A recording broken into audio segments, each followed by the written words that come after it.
போதையில் இருந்தாங்க, கண்ணு முன்னு தெரியாத அளவுக்கு தான் வந்து வெட்டினாங்க அப்படின்னு சொல்கிறாங்க. இப்போ காவல்துறை வந்து அவங்க அந்த பொதுமக்களை சமாதானப்படுத்தி அதே சமயத்தில் டீம் ஒர்க் பண்ணி ஒரு 7 பேரை கைது பண்ணியிருக்காங்க.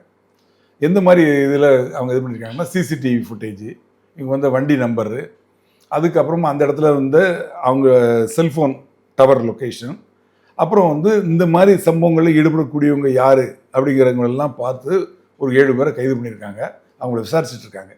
அவங்கள விசாரித்தாதான் இது என்ன காரணத்துக்காக பண்ணாங்க, மது போதையில் தான் பண்ணாங்களா, இல்லை நீங்கள் சொல்கிற மாதிரி கெஞ்சா அது வந்து அடிச்சுட்டு அந்த போதையில் இருந்தாங்களா, இல்லை போதை பவுடர் அடித்தாங்களா, கெஞ்சா எங்கே கிடைச்சது, யார் விற்றாங்க, போதை பவுடர் எங்கே கிடைச்சது, யார் விற்றாங்க, எதுக்காக வந்து இவங்க வெட்டினாங்க, என்ன காரணம், இவங்க சொல்கிறதெல்லாம் உண்மைதானா, அவங்க வந்து ஒரு பொய்யான காரணத்தை சொல்லலாம், ஆனால் அவங்க வந்து அந்த இடத்துல இருந்தாங்கிறதுக்கு அவங்க டவர் லொக்கேஷன் கேட்டது. இவங்க யார் கூடலாம் பேசினாங்க, கடந்த ஒரு வாரமாக யார் கூடலாம் பேசியிருக்காங்க, இந்த டீம் வந்தாங்களே 9 பேர், இதில் யார் தலைவர், அந்த தலைவருக்கு யார் உத்தரவு போட்டது.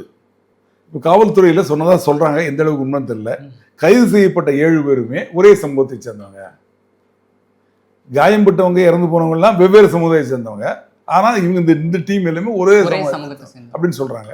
அப்போ என்ன காரணம், இந்த போதை காரணமா இல்லை ஜாதி என்கிற போதை காரணமா அப்படிங்கிறது விசாரணையில் தெரிய வரும். அது யார் யார் சம்மந்தப்பட்டிருந்தாலும் அவங்கள விடக்கூடாது.